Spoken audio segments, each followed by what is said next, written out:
Shalom Bapak, Ibu, dan Saudara terkasih. Tema renungan kita pada hari ini, seperti apa sih karakter Kristen yang sebenarnya?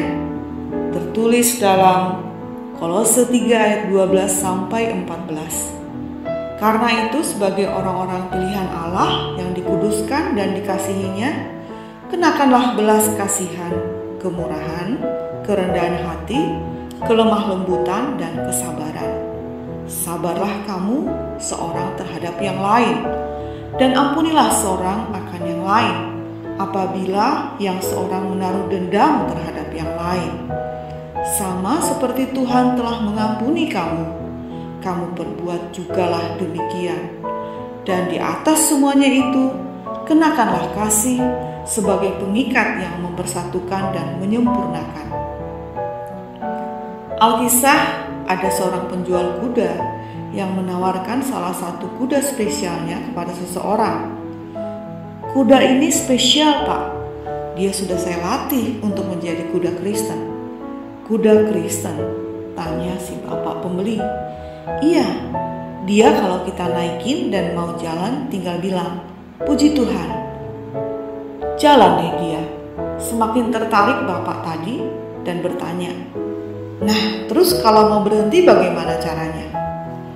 Dengan antusias sang penjual pun menjawab, "Oh, itu sih tinggal bilang, 'Haleluya.'" Kuda ini juga mengerti kalau mendengar kata itu berarti dia harus berhenti. Karena tertarik memiliki kuda Kristen ini, orang itu pun membelinya. Menuju perjalanan pulang, dia dengan bangganya menaiki kuda spesial miliknya itu. Berkali-kali dia coba, "Puji Tuhan, haleluya." Maka kuda itu pun menurut untuk maju dan berhenti. Nah, di tengah perjalanan, orang ini tidak menyadari bahwa di depan sana ada sebuah jurang. Keasikan naik kuda, dia terus saja bilang, "Puji Tuhan," yang artinya maju terus kuda. Sampai tiba-tiba kuda itu tepat beberapa langkah lagi masuk jurang. Sedikit panik. Ada jurang, stop. Oh iya, kodenya haleluya, biar bisa berhenti nih kuda, haleluya. Maka berhentilah kuda itu tepat di depan jurang. Wih, nyaris saja.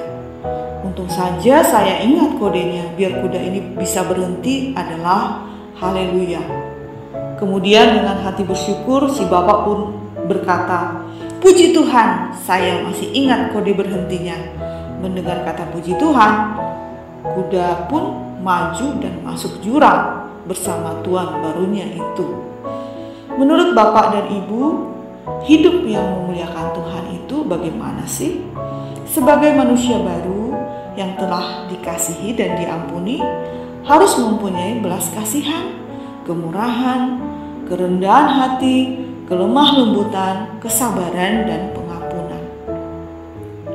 Dalam kehidupan persekutuan, umat Allah diajak untuk saling mengasihi, karena kasih adalah pengikat yang mempersatukan dan yang menyempurnakan. Ayat 14. Dengan kedamaian dari Yesus, kita diajak untuk bersyukur, saling mengajar dan menegur. Di akhir perikop ini, Rasul Paulus mengingatkan bahwa sebagai orang yang percaya kepada Yesus, maka segala sesuatu yang kita kerjakan, yang kita katakan, itu hanya untuk Tuhan. Amin.